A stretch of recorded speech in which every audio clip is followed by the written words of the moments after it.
Welcome to the Rhythm Dribble Development Podcast. I'm your host, Daryl Adams.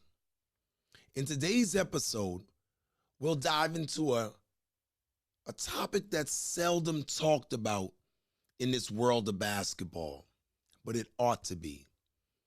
It's the need to understand that from young ages that there's a difference between serious basketball players and their families and recreational basketball players and their families. And here's the real part of it, that the Declaration has an impact on children's ability to reach high-level goals.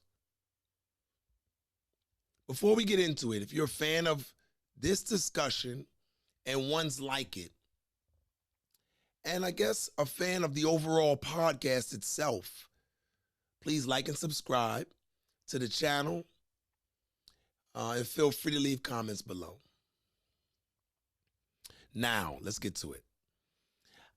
I think of the challenges that young people face when they're trying to earn a slot on a roster. You know, for some of the teams that they've tried out for throughout their young careers. Whether it's a local youth team, I think of AAU teams, both mid-level and high-level. I think of JV once they get to high school. I think of varsity, and that's the important one for me, and I'll explain later. But competition for spots on those teams are very, very intense, and there are hurdles to be overcome. I just don't want to suggest that politics don't exist along this way. I also think of kids who are spending their young life honing their skills, because the more sophisticated teams that they try out for, those coaches have requirements. And those kids are required to demonstrate this, that they can dribble, shoot, and pass it, that they can defend, that they have some level of IQ or knowledge of the game. And if they don't bring this strong level work ethic and intensity, and they show that they don't have the upside, the ability to improve, then they're not going to get chosen. And the problem with that is that there's this group of serious basketball players who have been asked to perform at that level for years. Coaches have always asked for it. And as a result, they have a bigger chance. They're the ones that are more natural at it. So if I remind you that everybody's vying, or your child is vying for a limited number of spots, then the serious players have an edge. And in this world where the competition is so high, you need every edge that you can get.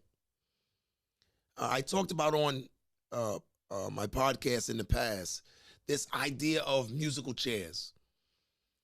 I think we know musical chairs. It's this idea that, let's say 10 people are going to play, you put 9 chairs out, you turn on the music, and everybody walks around those 9 chairs. It seems like each of the 10 players have a chance at sitting down. The problem is, I think basketball is so competitive that there's only 5 chairs there. And those 10 players have much less of a chance to get it. When I think of tryouts and evaluations, I think those are nerve-wracking experiences for young children. I think that's a huge 1 or 2 days. This is sink or swim for these guys in the young parts of their lives. I just don't think they want to tell the story. Like, I remember when I was in 9th grade and I didn't make the team, the coach had to add a 13th slot, and me and another player who probably shouldn't have made the team, we had to play one-on-one in order to get the roster spot. I wouldn't wish that on anybody. We've got to do the work early enough. We've got to get serious enough early enough. And I didn't do that. I didn't have enough consistent exposure to the rubric, to the tryout rubric, the things that they're going to ask for. I didn't have exposure to it. And the serious players kind of have the answers to the test because they've been asked to perform exactly what the coaches are looking for, and that creates a real advantage for them. And those children who have only had access to recreational basketball, they may struggle to adjust. They just haven't had to do it.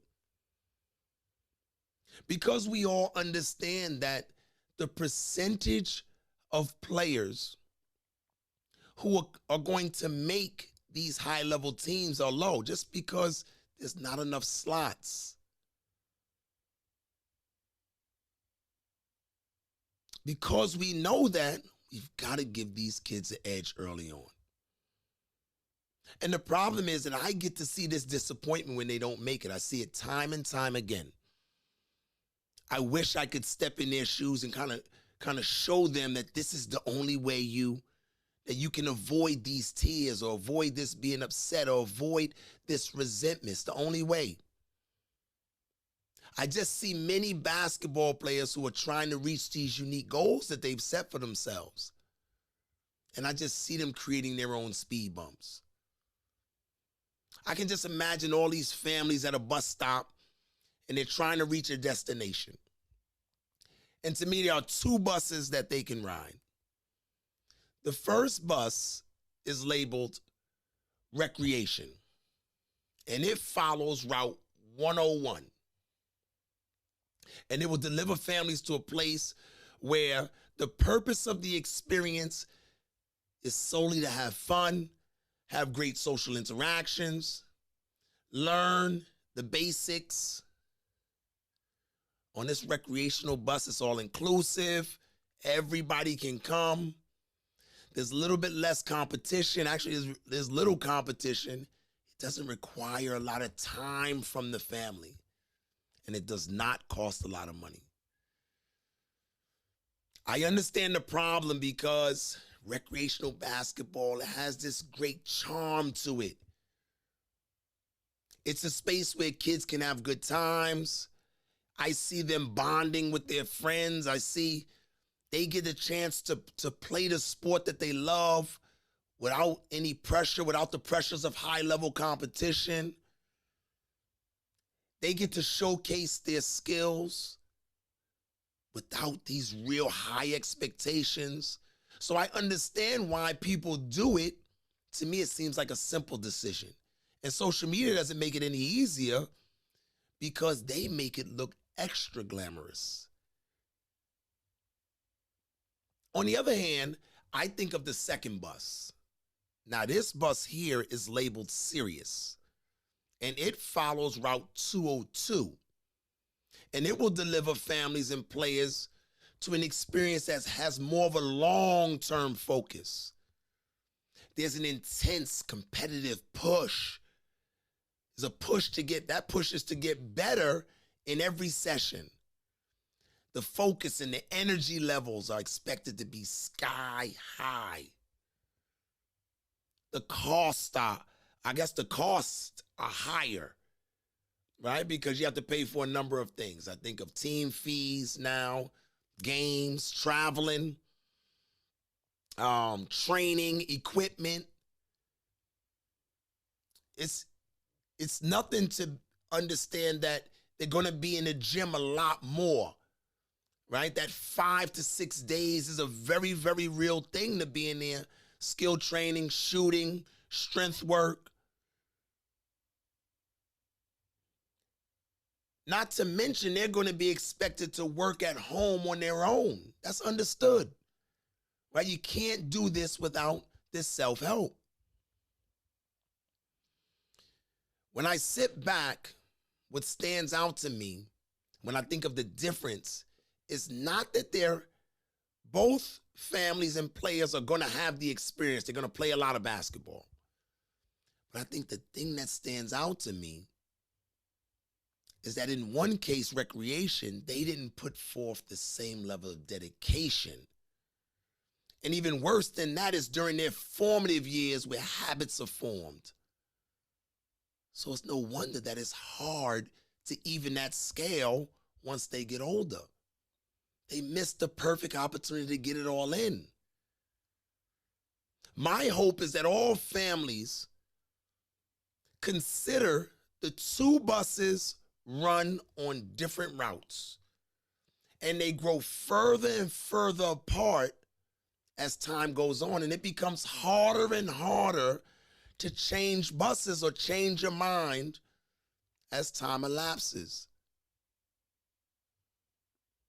Don't forget, if you board one bus called Recreation, it follows Route 101, then you can't simultaneously be on the serious bus that's on 202.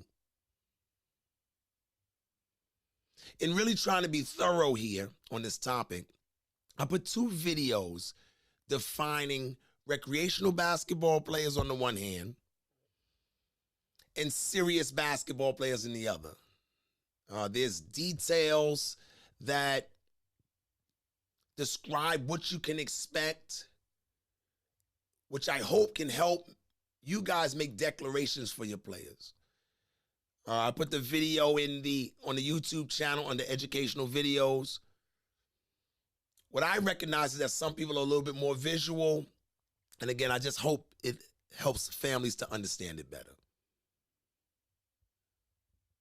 The difference between serious basketball players and recreational basketball players, to me, isn't about one being better than the other. It's more about making a choice that suits your goals and your family's goals. Okay, here's where things get serious. As a basketball player and as a family, you have to make the declaration. You have to decide and declare what bus you're on and then know what that declaration means. I just want to warn you that the serious declaration is harder. It's harder to carry out. Families and support systems, they need to be in place. I think of one family who has a child in training. He's been there for some years. He's kind of in neutral a little bit in the development process. He plays on one serious team and one recreational team at times. He's in and out. He's in and out of the training facility. And he has a glass ceiling above his head. He's struggling to advance. And I had a chance to sit with Dad the other day. And the thing that I told him was, you can't be a family that has serious aspirations, but you're only willing to put forth recreational sacrifice. It doesn't work that way. Also, I don't want to oversimplify the decision either. I know that a lot has to go into it. I think of two quotes that I know, Kobe Bryant and Steph. And they both revolve around deciding to do it. Where Kobe said, if you want to be great at something, there's a choice you have to make. We all can be masters at this thing, at the craft, but you have to make a choice. And I think of Steph's, where Steph said success is not an accident. Success is actually a choice.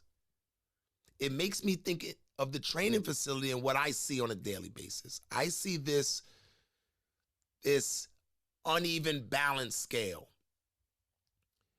where I think representing on the one side is what I actually see. I see mostly recreational basketball players and families with what sounds like, or what seems like, high level aspirations. And remember, I hear goals all the way up the gamut. The problem is, I wonder if they can get to those goals, those high level goals, with what I see. I just think that the picture complicates the reality for most kids. I would be okay with goals that were consistent with the output.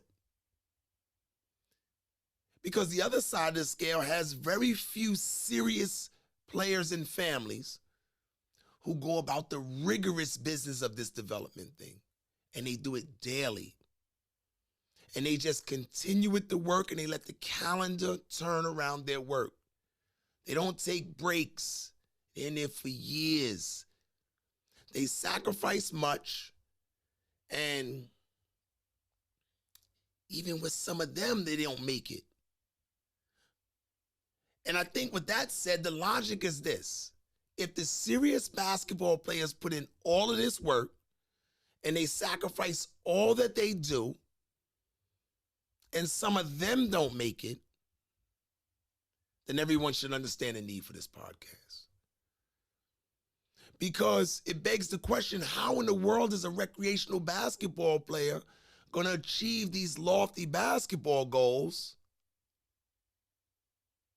unless they're super big or super fast or they're a supernatural talent? And I hope you can hear my frustration, because I just think that these basketball things are doable things.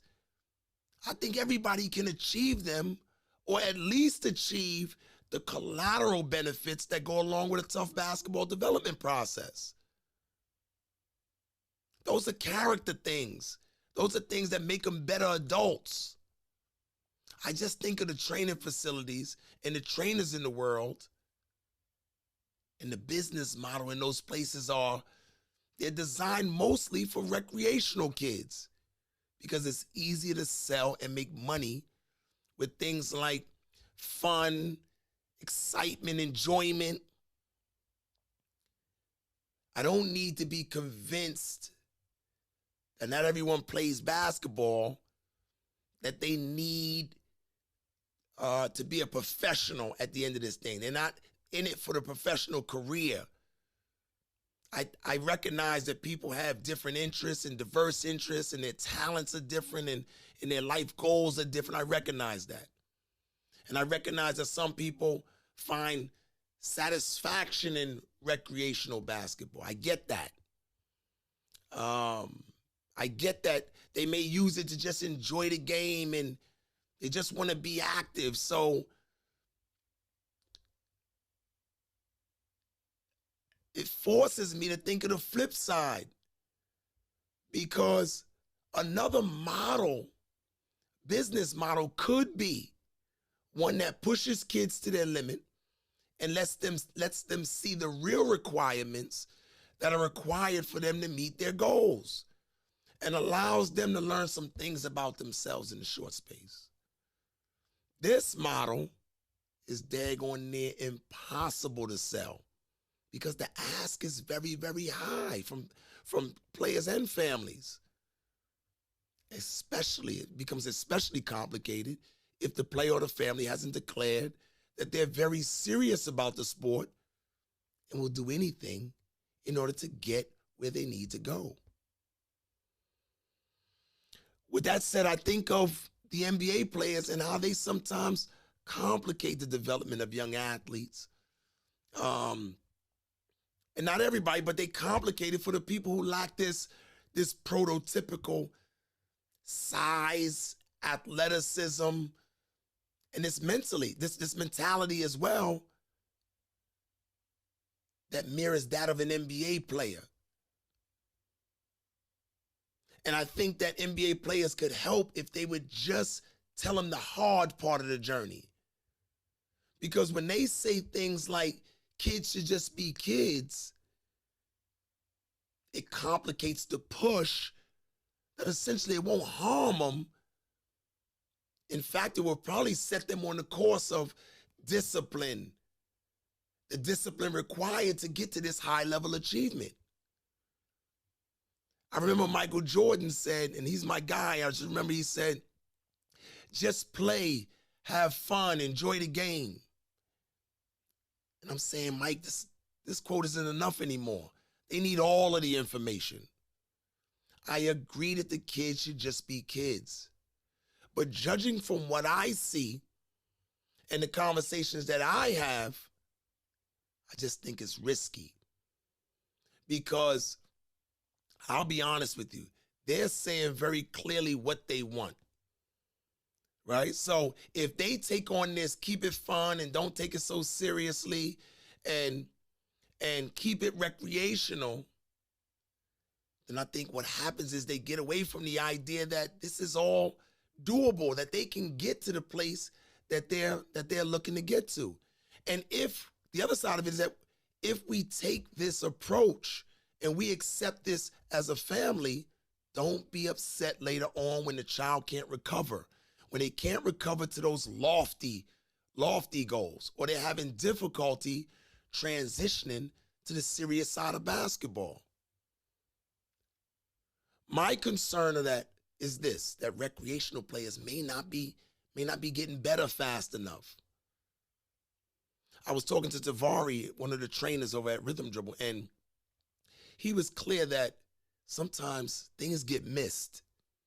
He said people don't understand what's really out there in preparation sometimes.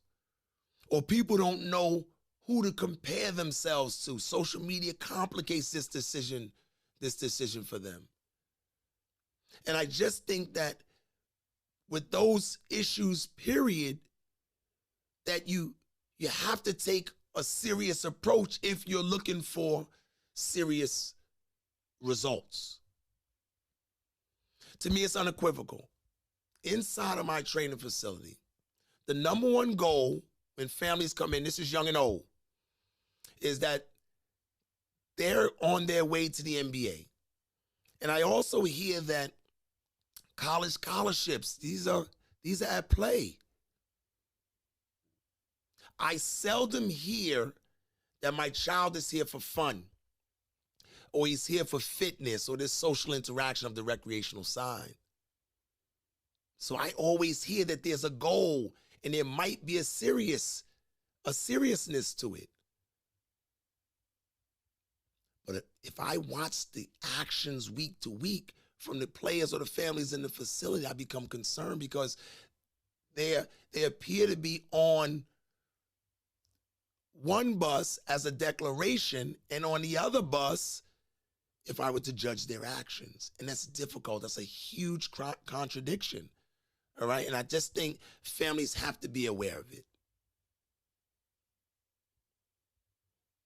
My frustration is I see three major problems that are derived. I watch parents, again, check one box and do the other. Right? And that's hard. That's hard for me to watch the children who are so close but yet so far. Another thing I hear is that I don't hear enough from parents that high school is the goal, right? You can't just skip to the NBA and college. You have to become a high school basketball player, dominant high school basketball player first, and then college and the NBA become an option. And then I think that the third thing, and this is frustrating as well, is I think they're complicating something that's very doable. That's the crazy part, is that I think that the children could get there if the parents would just shift gears just a little bit. I just think about when I was young, if I were to say that I was going to the NBA, no, they would parents, guidance counselor would say, no, it's not going to work. No, you have to do something else. And nowadays I see parents who are willing to do it. I just think it's a goal of mine to help parents put into perspective that early work works, that they may have to sacrifice something in the short term as young people in order to get to where they may really, really, really want to go. I just want parents to sacrifice the enjoyment of the now, because there's a real long-term gratification in the end for these children. So I just think it's tough to watch them just struggle and survive on the basketball court in the short term. Because I don't think it's a stretch. I'm a parent myself, and parents do this all the time, where they ask for a child to sacrifice the short-term gratification for some long-term benefits. I think of the green vegetable, where no, you don't have a chance to not do that as a child. Or I think of the junk food, where parents are saying, give up the junk food now so that you can be healthier in the future, right? Or I think of homework, again, where they say sacrifice doing something else now so you can have more career opportunities later on in the long run. I just think we're able to motivate the children to make responsible choices. I just want basketball to be there as well. They love this sport, so they're gonna jump through hoops for it. I just want this thing to make sense for them and families going forward. I also think about when recreational players interact with serious players. I just think they stand to benefit, because it's like having a model right in your space, right on hand. I think the problem comes when we ask a recreational kid to prepare as if he were a serious player, as if he declared serious. I think that's where the bad news happens. I think of in our facility, we typically put recreational players in serious regimen. We see a struggle most of the time, or a level of resentment, but there's moments that you see that those guys step up and that was the right place for them in the first place. Now, if we flip the table a little bit and we think about the benefit of a serious player interacting with recreational players, and I think about maybe getting a break from all of the high-level competition and the seriousness of it all, I think there's a win for them. But they have to be careful, because in the long term, they may be at risk. I think that if you do the recreational thing too much, then you could see complacency. You can start to see distractions from really reaching that highest goal. I think that's the risk. I just don't want to see the serious basketball players get too caught up in recreational ball, because it lacks the discipline. And I think it can lead to bad habits that are extremely hard to shake over time. And I really see it in training. So the advice then would be this: just kind of keep it all in moderation. That's always the advice, is to keep it in moderation. You follow me? I just think of the players who play on two teams, and when they get back to their main team or one of the other team, the stricter team, that they tend to suffer a little bit, because some of the habits are different. So I think that becomes an issue at times. We also see players sometimes start off as recreational and then transition over to serious. And I think that's perfectly fine. You have the right to change your mind. Like, I'm smart enough to understand that those early experiences are vital. They build confidence. They motivate players. Sometimes it motivates them to pursue it more seriously. So I'm certainly a proponent for early exposure at the recreational level. But if the plan is to transition the child over, then just make sure we don't wait too long.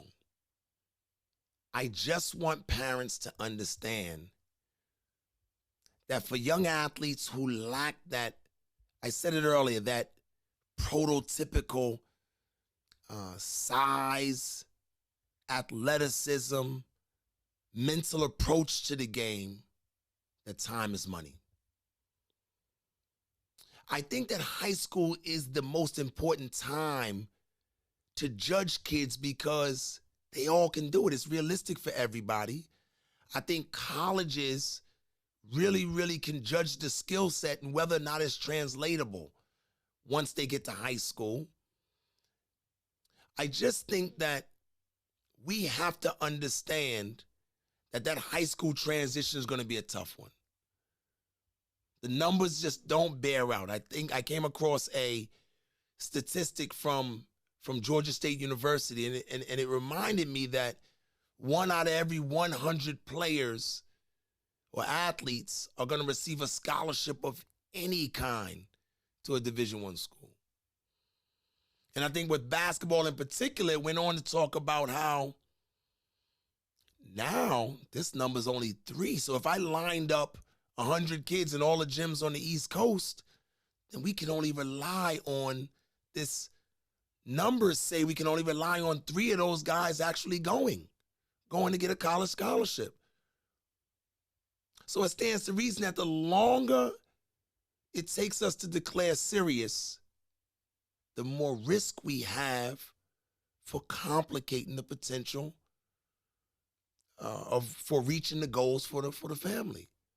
I think that we're turning what was a speed bump into an insurmountable mountain. And I just think that we have to be careful to not be the family that's too late in the transition to very serious. I think that the potential for transitioning is a tough one. So let's get to it as fast as we can. And then this transition to college, just remember, you guys, that is a tough ask. Making the high school varsity team is a much easier road to hoe. And I think lastly, the conversation would be to, well, what happens when somebody wants to go serious to recreation? And I think that that is a perfectly fine thing because in some regard, we've seen it. We've seen the commitment. We've seen this discipline. And those are things that are positive character traits. Those are things that's going to translate. Those are things that's going to translate to adulthood and good, reasonable decision making. I think of a child who, for the first part of his life, really committed to it. I'm thinking of 5 o'clock morning workouts. This is all maybe from 9 to about 13. He made the JV in the 10th grade, got moved to varsity in the 11th, and then the work stopped out of nowhere. On the flip side, I think of my own son, Brendan, who had some really tough moments. And he was going to give up. But he didn't. He kept fighting. And there was a pot of gold at the end of the rainbow for him. For Joe, in the facility, make the sacrifices for the child. It's worth it. I just want basketball to get more credit than just a physical activity. It has the ability to teach these life skills. I just think it's a rich environment, and it helps to build these well-rounded people who are better because of the journey. They're better to face the challenges of adulthood. It's easy to walk away from basketball understanding the teamwork, the discipline, the leadership. Those are all things that make for successful professionals.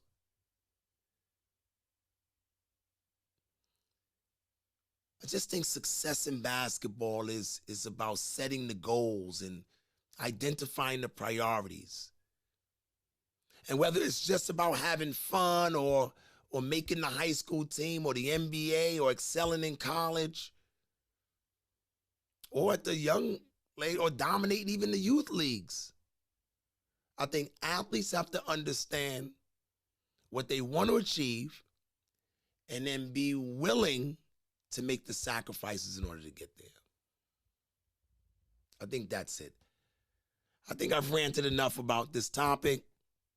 I hope this discussion at the end of the day, you guys, sheds real light on some of the challenges and equally as real is some of the benefits of it all, right? That if you could just declare what bus you're on, if you could just declare whether you're serious or a recreational basketball player, I think it'll go a long way for you. Thanks for joining us on this episode of the podcast. I want families to continue to dream big. I want more work from players and families at the end of the day. I want to be able to draw a line from what you are asking for from basketball and what you're willing to give to basketball in terms of work and effort. Before I leave, don't forget to like and subscribe to the channel so that you can be the first to know when these new videos are uploaded. Again, I feel obligated to help to guide families through to the successful part of youth sports. And I just think that at the end of the day, we'll all be better for having done so. Again, tune in for the next podcast. And I really appreciate you guys sitting through this one with me. Thanks.